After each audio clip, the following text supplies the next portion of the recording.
The mother who created death in Appalachia, when the body became the soul's punishment, in the forgotten valleys of eastern Kentucky, where fog clings to the mountains like a burial shroud and the forests swallow entire histories, there existed a family whose name has been deliberately erased from official records. Between 1872 and 1948, 5 generations of the Harlow bloodline lived in absolute isolation, their existence hidden from the outside world by design and desperation.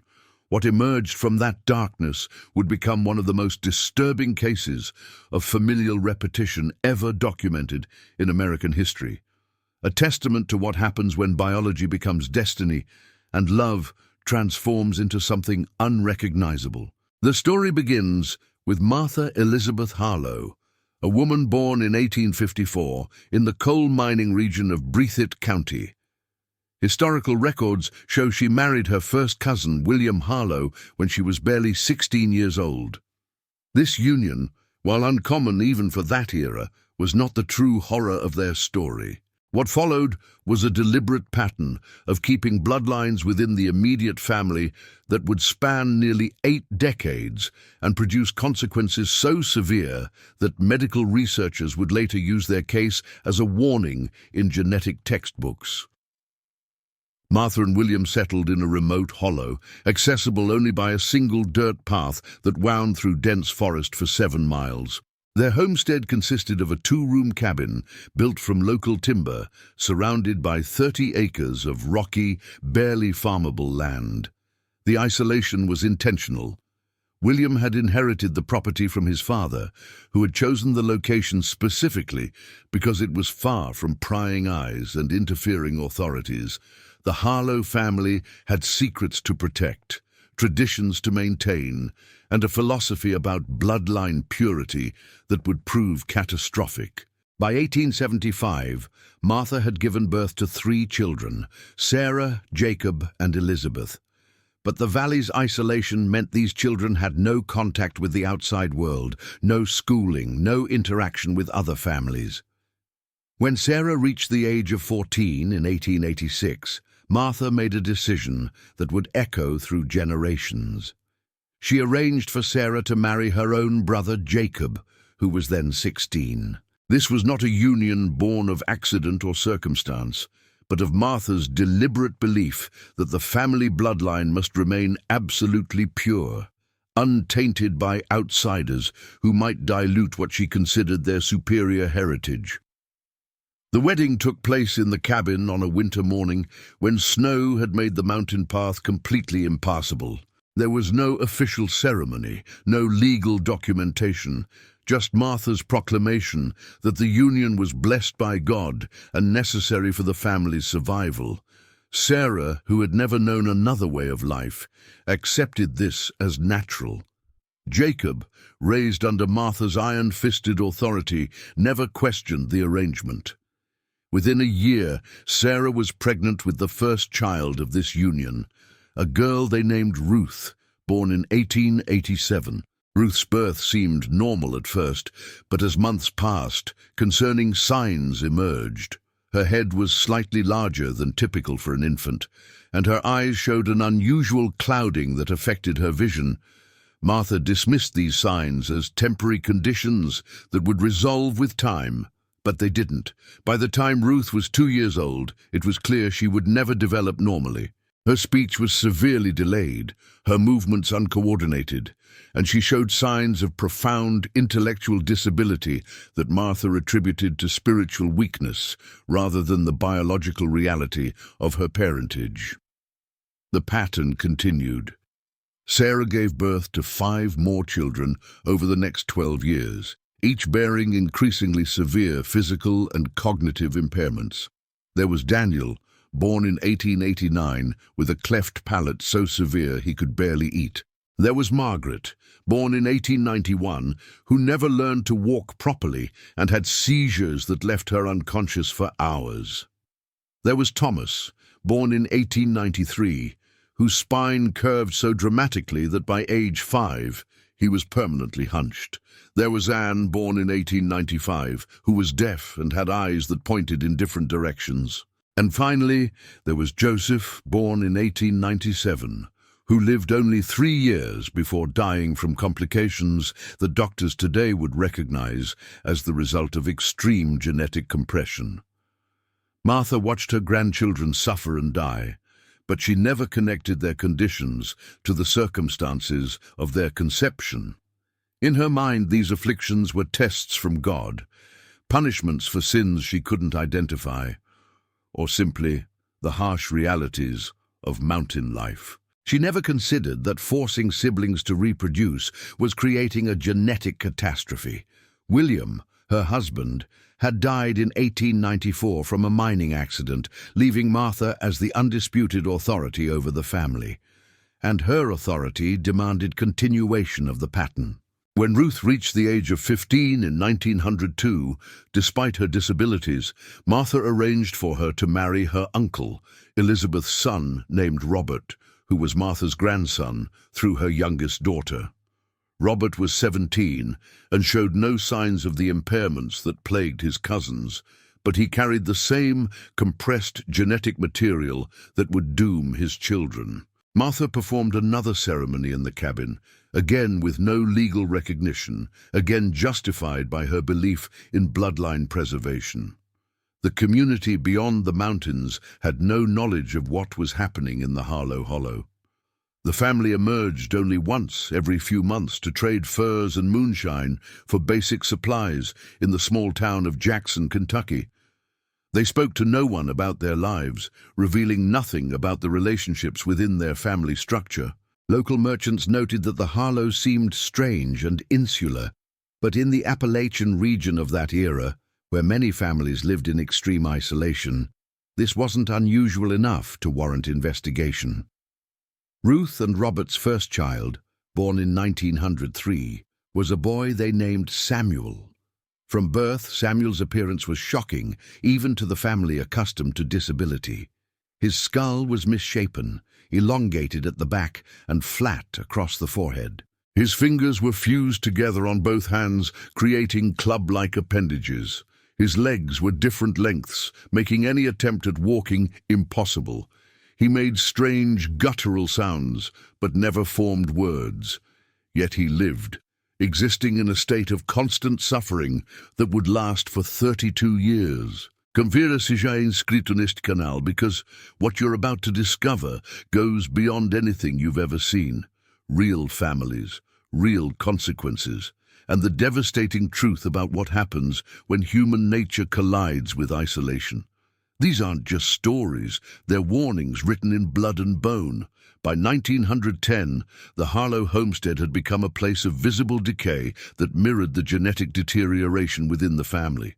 The cabin had expanded into a ramshackle collection of additions built haphazardly as the family grew.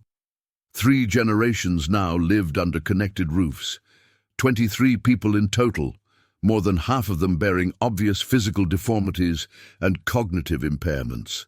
The air inside smelled of unwashed bodies, illness, and the particular mustiness that comes from inadequate ventilation and too many people living in too small a space. Martha, now 56 years old, and still the family's matriarch, had become a gaunt figure who moved through the compound like a ghost, her eyes hollowed by years of witnessing suffering she refused to understand.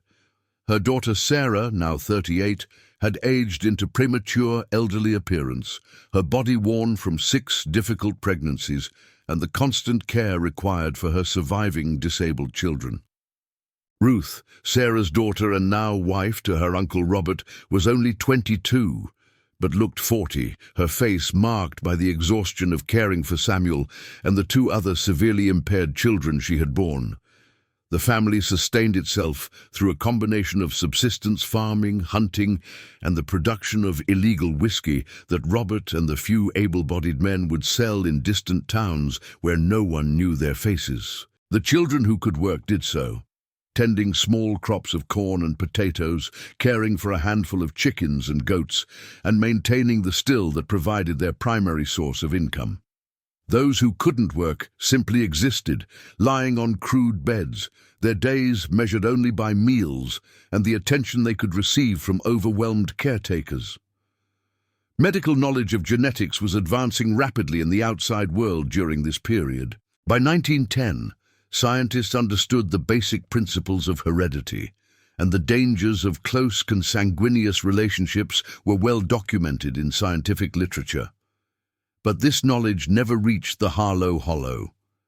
The family had no books, no newspapers, no radio, no contact with educated people who might have explained what was happening to them.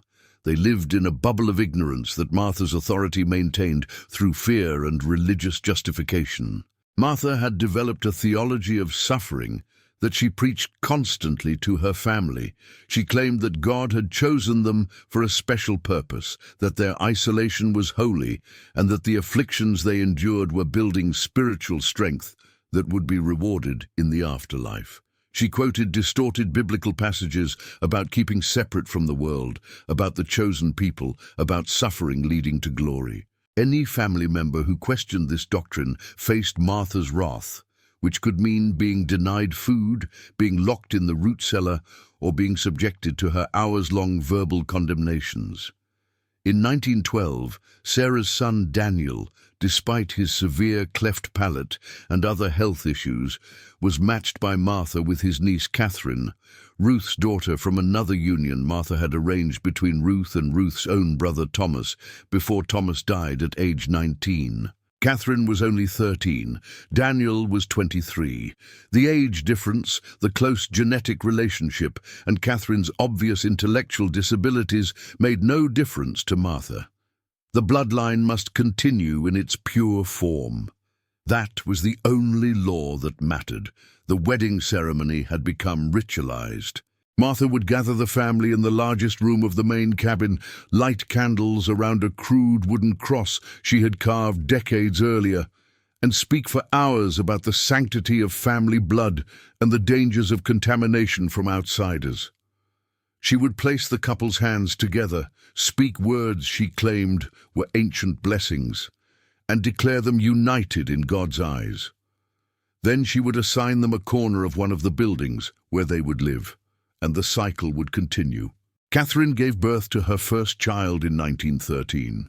The baby, a girl named Mary, appeared relatively healthy at birth, which gave the family hope that perhaps the worst was behind them. But by 6 months, Mary began showing signs of developmental delays. By 1 year, she couldn't sit up unsupported. By 2 years, she had experienced her first grand mal seizure. By 3 years, it was clear she would never progress beyond the cognitive level of an infant. She would live to age 12, spending those years in a state of complete dependence, unable to feed herself, control her bodily functions, or communicate in any meaningful way. The outside world was changing rapidly. World War I had begun in Europe. America was industrializing at an unprecedented rate. Motion pictures were becoming popular. Women were fighting for the right to vote. But in the Harlow Hollow, time seemed frozen in the 19th century. The family had no electricity, no running water, no modern conveniences of any kind. They heated with wood stoves, used outhouses, and got water from a nearby stream that ran brown with runoff from the mountains above. Occasionally, hunters or timber surveyors would stumble near the Harlow property, and when they did, they reported disturbing encounters. One surveyor, writing in his journal in 1915, described seeing several figures watching him from the tree line near what he thought was an abandoned homestead. He noted that the figures appeared deformed, with one seeming to have a head too large for his body and another moving in a strange sideways shuffling motion. When he approached, they vanished into the buildings. He decided not to investigate further, feeling an overwhelming sense of wrongness about the place. By 1920, Martha was 66 and showing signs of the dementia that would claim her final years. But her control over the family remained absolute. She had successfully indoctrinated 3 generations into believing that their way of life was not only acceptable, but divinely mandated. The younger family members, having never known anything different, genuinely believed that all families lived this way, that the disabilities plaguing them were normal, and that the outside world was filled with dangerous people who would destroy them if given the chance. Samuel, Ruth's first child, and one of the most severely affected, had somehow survived to 17 despite his profound disabilities. He could not walk, speak, or care for himself in any way. His days consisted of lying on a pallet, being fed mashed food by whoever had time, and making the guttural sounds that were his only form of communication. His existence raised questions that no one in the family was equipped to answer. What was the purpose of such a life? What was he experiencing internally? Did he understand his condition? These questions went unasked and unanswered, as the family simply accepted his existence as they accepted everything else, as God's mysterious will. The 1920s brought subtle changes to the region surrounding the Harlow Hollow. Better roads were being built, more outsiders were moving into previously isolated areas, and government services were slowly extending into the mountains. In 1923, the state of Kentucky began a program to document families in remote areas for census purposes and to identify children who should be attending the newly mandatory schools. A young census worker named James Patterson was assigned to survey the most isolated hollows of Breathitt County. Patterson was 24 years old, fresh from college in Lexington, and full of progressive ideals about improving life for mountain people. He had been warned that many families were suspicious of government intrusion and might refuse to cooperate, but he was determined to complete his assignment thoroughly. In August of 1923, following directions from a local postmaster, he made his way up the 7-mile path toward the Harlow property. What he found when he arrived would haunt him for the rest of his life. In his official report, filed 2 weeks after his visit and later sealed by the state government, Patterson described a scene that seemed impossible in 20th century America. He encountered a family of 31 people, spanning 5 generations, living in conditions he compared to medieval squalor. But it wasn't the poverty that shocked him most. It was the physical appearance of the family members. Patterson documented that more than 20 of the 31 residents showed obvious signs of severe genetic disorders. He described children with misshapen skulls, adults with twisted spines, individuals with crossed eyes, club feet, fused fingers, cleft palates, and cognitive impairments so severe they could not communicate or care for themselves. He noted that many family members looked remarkably similar despite being of different generations, suggesting a genetic bottleneck that could only result from extreme interbreeding. When Patterson began asking questions about family relationships and the parentage of various children, the responses he received confirmed his worst suspicions. The family freely admitted to marriages between siblings, parents and children, and uncles and nieces, seeing nothing wrong with these arrangements. They explained that their matriarch Martha, who Patterson observed as an elderly woman barely coherent from advanced dementia, had established these practices decades earlier and that they were following God's plan for their family. Patterson attempted to explain to Robert, who had emerged as the functional leader now that Martha was incapacitated, that these practices were causing the disabilities he witnessed throughout the family. Robert listened politely, but rejected the explanation entirely. He told Patterson that outsiders didn't understand their ways, that their family was blessed despite their trials, and that they would continue as they always had. When Patterson suggested that the children should receive medical evaluation and education, Robert became hostile and ordered him to leave the property. After Patterson left, he immediately contacted his superiors and recommended urgent intervention. His report described what he termed a humanitarian crisis and a clear violation of both marriage laws and child welfare standards. He argued that the children should be removed for their own protection and that the adults should be prosecuted for various offenses. But his recommendations were met with bureaucratic hesitation. the state officials who reviewed Patterson's report faced a dilemma. The Harlow family's situation was certainly disturbing, but legal intervention was complicated.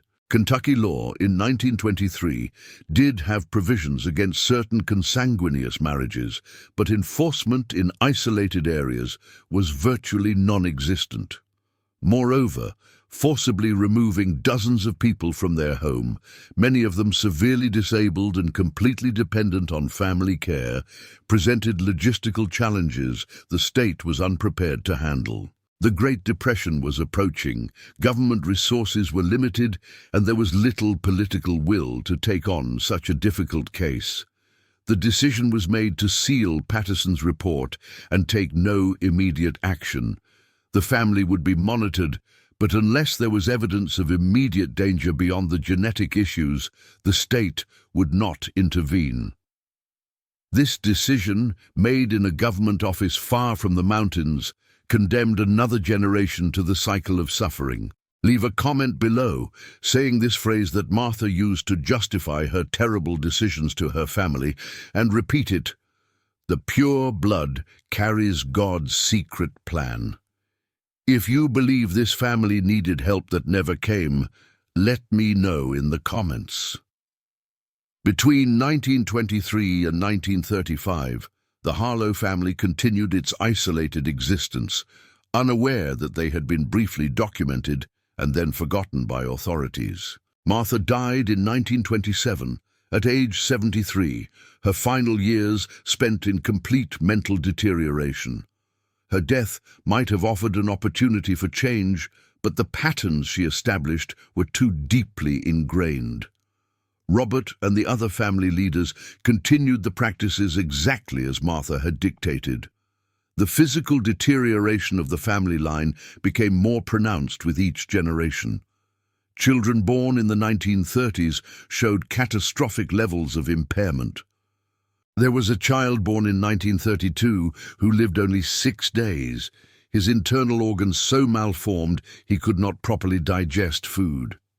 There was a girl born in 1934 who had 6 fingers on each hand and 7 toes on each foot, along with a heart defect that caused her constant pain. There was a boy born in 1936 whose brain failed to develop properly, leaving him in a permanent vegetative state despite living to age 9. The family's numbers actually began to decline during this period. High infant mortality, reduced fertility among the women due to genetic factors, and the death of several adults from preventable diseases meant that by 1938, only 24 people remained on the property. The homestead itself was falling into disrepair. Buildings had collapsed sections that no one had the resources or ability to fix. The fields produced less each year as the soil depleted. The family's economic situation deteriorated to the point where they were surviving on almost nothing. World War II brought significant changes to Appalachia as young men were drafted into military service, and war industries created employment opportunities that drew people away from subsistence farming. But the Harlow Hollow remained untouched by these changes. The family's able-bodied men were too few and too isolated to be identified for the draft. They had no radios to hear news of the war. They continued their existence as they had for generations, completely disconnected from the world's events. In 1943, a traveling doctor named Eugene Morrison, who was conducting rural health surveys as part of a federal wartime initiative, made his way to the Harlow property. Unlike Patterson 20 years earlier, Morrison had medical training and recognized immediately that he was looking at a genetic disaster. He examined several family members and documented conditions, including microcephaly, severe intellectual disability, skeletal malformations, blindness, deafness, and multiple other serious disorders. Morrison's medical report was far more detailed than Patterson's census document. He described the clear evidence of multi-generational consanguinity and explained in scientific terms how the continuous interbreeding had created a genetic collapse. He noted that several children showed signs of rare recessive disorders that only manifest when both parents carry the same defective genes, something that becomes increasingly likely with each generation of close family reproduction. The doctor attempted to convince the family to allow medical intervention, particularly for the children who might benefit from treatment. But his offers were rejected with the same suspicion and hostility that Patterson had encountered. The family had survived without outside help for 70 years, and they saw no reason to change now. Morrison left frustrated and filed his report with the Federal Health Service. But again, no action was taken. The war was occupying all governmental attention and resources. By 1945, when the war ended, the Harlow family had dwindled to 18 people. Sarah, one of the original children from Martha's generation, was now 59 years old and the oldest surviving member. She had witnessed 7 decades of suffering and had lost count of how many family members she had seen die. Yet she maintained Martha's beliefs, continuing to arrange unions between close relatives and teaching the younger generation that their way of life was sacred. The late 1940s brought the final chapter of the Harlow story.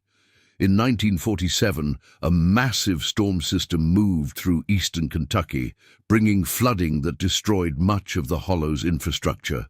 The main cabin suffered severe damage, and the family's already precarious food supplies were wiped out. For the first time in their history, the Harlows were forced to seek substantial outside help. Robert, now 62 and in failing health, made the journey to Jackson to request assistance from county authorities. His appearance shocked the officials he encountered. Decades of poor nutrition, lack of medical care, and the genetic burden he carried had aged him far beyond his years. He explained that his family was starving and that several members were seriously ill. The county sent a relief team to assess the situation. What the relief workers found in 1948 led to the final intervention that would end the Harlow family's cycle of suffering. The team consisted of 3 social workers, 2 medical personnel, and a county sheriff. They arrived at the Hollow on a cold morning in February, unprepared for what awaited them despite the warnings they had received from previous reports that had been gathering dust in government archives for decades. The scene was apocalyptic. 18 people living in partially collapsed structures with no adequate heating during one of the coldest winters on record. Several family members were seriously ill with pneumonia and other respiratory infections. The children, ranging from infants to teenagers, all showed varying degrees of severe impairment. One social worker, Eleanor Hayes, would later write in her private journal that she wept openly at the sight of a 7-year-old boy who could not walk, speak, or hold up his own head, lying on a filthy blanket with no one able to properly care for him.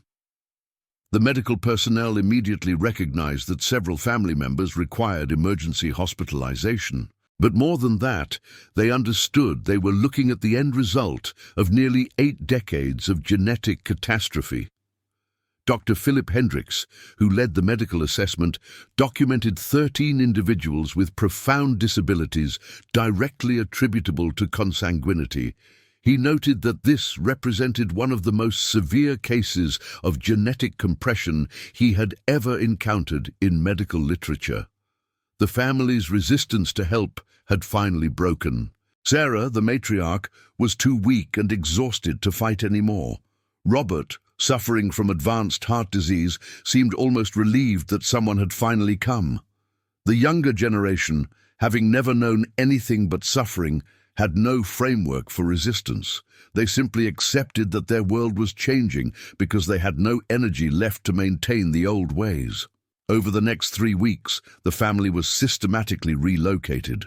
The most severely disabled members were placed in state institutions that, while far from ideal by modern standards, offered medical care and basic dignity they had never experienced.